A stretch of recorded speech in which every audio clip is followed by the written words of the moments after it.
सोचिए, एक crypto currency, एक पूरा का पूरा फाइनेंशियल सिस्टम जिसे कोई इंसान नहीं बल्कि पूरी तरह से एक आर्टिफिशियल इंटेलिजेंस चला रहा हो। इसका नाम है AIPF। तो चलिए आज इसकी तह तक जाते हैं, देखते हैं कि इस दावे में आखिर कितना दम है। हमारा मकसद बस ये समझना है कि ये क्या सच में डीफाई का भविष्य हो सकता है या फिर ये सिर्फ एक और बड़ा वादा है। और जो सोच में इसका सबसे बड़ा, सबसे आकर्षक दावा है वो यही है कि इसमें इंसानी दखलंदाजी जीरो है। जीरो मतलब कैसे? सोच के मुताबिक इसे बनाने वालों ने इसे बनाकर छोड़ दिया, अपना मालिकाना हक भी वो भी छोड़ दिया और स्मार्ट कॉन्ट्रैक्ट को एक ऐसे 00 एड्रेस पर भेज दिया जिसे कोई कंट्रोल ही नहीं कर सकता। अच्छा, तो मतलब कोई CEO नहीं, कोई टीम नहीं जो रातों रात नियम बदल दे। बिल्कुल, कोई लालच या डर में आकर फैसले नहीं ले सकता।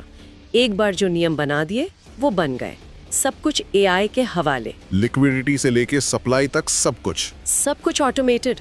और मजे की बात यह है कि ये कोई एक अकेला AI नहीं है। तो फिर प्रेजेंटेशन के हिसाब से ये असल में 5 अलग-अलग AI का एक ग्रुप है, एक टीम है जो मिलकर काम करती है। 5 AI मतलब एक तरह की AI कमेटी या डिजिटल कैबिनेट? हाँ, बिल्कुल सही शब्द है, एक डिजिटल कैबिनेट।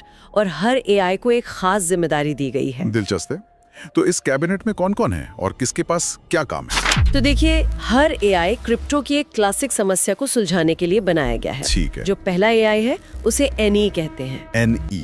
हाँ, ये एक तरह से सिस्टम का सेंट्रल बैंक है। कब नए कॉइन बनाने हैं और कब मार्केट से कॉइन वापस खरीदकर उन्हें जला देना है, मतलब सप्लाई को कंट्रोल करना, ये सब उसी का काम है। ठीक है, तो एक हो गया सप्लाई कंट्रोलर, ताकि बहुत ज्यादा कॉइन मार्केट में आके कीमत न गिरा दे। बिल्कुल।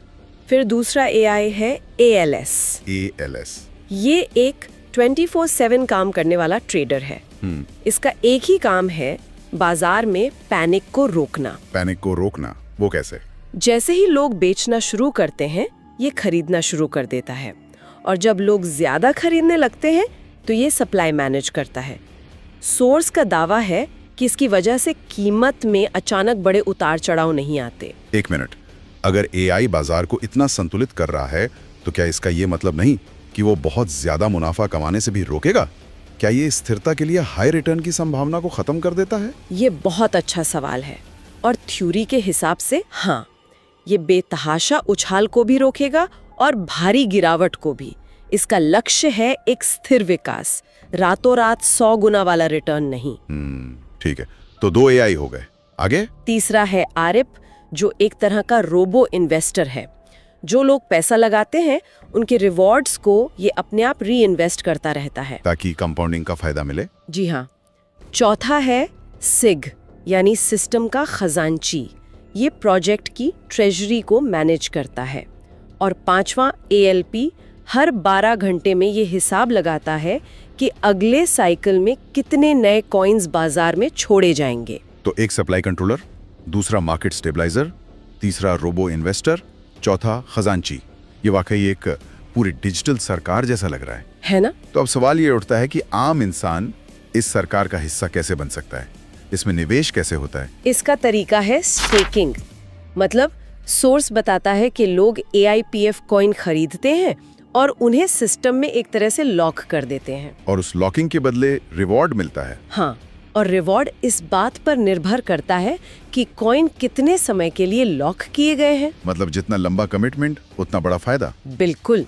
सोर्स के मुताबिक एक फ्लेक्सिबल प्लान है जिसमें आप अपना मूलधन कभी भी निकाल सकते हैं।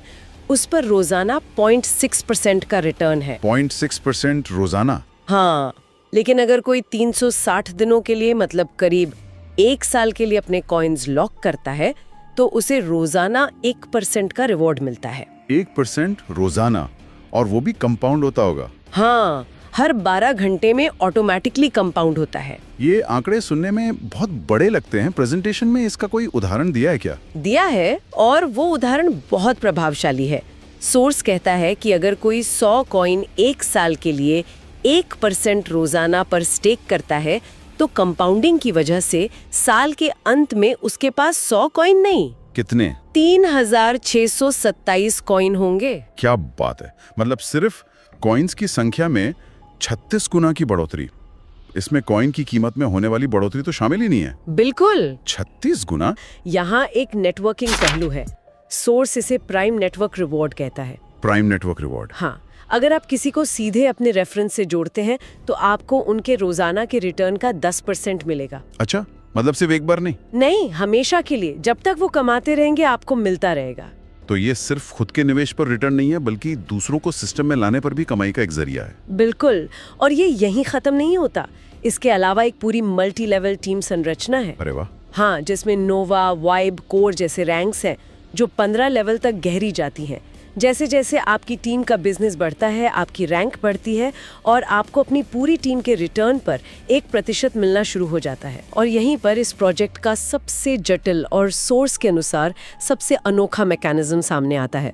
उन्होंने कीमत को गिरने से रोकने के लिए 2 स्तरीय सुरक्षा बनाई है। अच्छा, पहला क्या है? पहला है विड्रॉल सिस्टम। ठीक है, मान लीजिए मैंने 1000 कॉइन 1 साल के लिए लॉक कर दिए। 1 साल बाद कंपाउंडिंग की वजह से वो 36,000 हो गए। अब मैं अपनी कमाई निकालना चाहता हूँ, क्या होता है? हाँ, तो जैसे ही आप विड्रॉ बटन दबाते हैं, खेल शुरू होता है।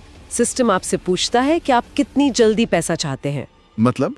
अगर आपको तुरंत निकासी चाहिए तो आपको 20% की भारी भरकम फीस देनी होगी। 20%? जी हाँ, लेकिन अगर आप 60 दिन इंतजार करने के लिए तैयार हैं तो ये फीस 0 हो जाती है और बीच में अलग अलग दिनों के लिए अलग अलग फीस है। तो धीरे धीरे पैसे रिलीज करने का लॉजिक तो समझ आता है, ताकि मार्केट में अचानक सप्लाई ना बढ़े। लेकिन 60 दिन तक इंतजार कौन करेगा? ये एक तरह से सिस्टम को स्थिर रखने का तरीका है। लेकिन सबसे जरूरी बात ये है कि आप कोई भी विकल्प चुने, पैसा आपको एक साथ कभी नहीं मिलता। अच्छा। वो रोजाना छोटी छोटी किश्तों में रिलीज होता है। अगर आपने 10 दिन का विकल्प चुना तो आपकी कुल रकम 10 दिनों में बराबर हिस्सों में आपके वॉलेट में आएगी, ताकि बाजार में कभी भी एक साथ बड़ी बिकवाली का दबाव न बने। बिल्कुल ठीक है, यहाँ तक तो सब ठीक था, लेकिन अब वो हिस्सा आता है, ये टर्बो स्वैप। हाँ, तो चलिए देखते हैं हम इसे कुछ मिनटों में समझ पाते हैं या नहीं। कोशिश करते हैं। ये वाकई थोड़ा घुमावदार है। तो मान लीजिए आपकी निकाली हुई राशि किश्तों में आपकी एक खास टर्बो वॉलेट में आ गई है। ठीक है। अब आप उसे असल में बेचना चाहते हैं, मतलब AIPF को USDT जैसे स्टेबल कॉइन में बदलना चाहते हैं। ठीक है। यहीं पर टर्बो स्वैप काम आता है। बेचने की प्रक्रिया शुरू करने के लिए सिस्टम एक शर्त रखता है। क्या शर्त? शर्त ये है कि जितने डॉलर के AIPF कॉइन आप बेचना चाहते हैं, उतने ही डॉलर के USDT आपके बाहरी वॉलेट जैसे ट्रस्ट वॉलेट या मेटामास्क में पहले से होने चाहिए। 1 मिनट, क्या अगर मुझे $100 के AIPF बेचने हैं तो मेरे वॉलेट में पहले से 100 USDT होने चाहिए? ये तो बड़ा अजीब है। मैं तो USDT पाना चाहता हूँ, देना क्यों पड़ेगा? यही तो सारा खेल है। इसे ऐसे समझिए जैसे ये एक खरीदो एक बेचो का नियम है। एक खरीदो एक बेचो? हाँ, जैसे ही आप $100 के AIPF बेचने की प्रक्रिया शुरू करते हैं, सिस्टम आपके बाहरी वॉलेट से वो 100 USDT लेता है और तुरंत खुले बाजार से $100 के AIPF कॉइन खरीद लेता है। ठीक है। और इन खरीदे हुए कॉइन्स को 12 घंटे के लिए लॉक कर दिया जाता है। हाँ। और सिर्फ इस खरीद के पूरे होने के बाद ही आपके वो मूल $100 के AIPF, जिन्हें आप शुरू से बेचना चाहते थे, अब बिकने के लिए रिलीज होते हैं। अरे बाप रे। सोर्स ने डेक्स स्कैनर और डेक्स टूल्स जैसे प्लेटफॉर्म्स का हवाला दिया है।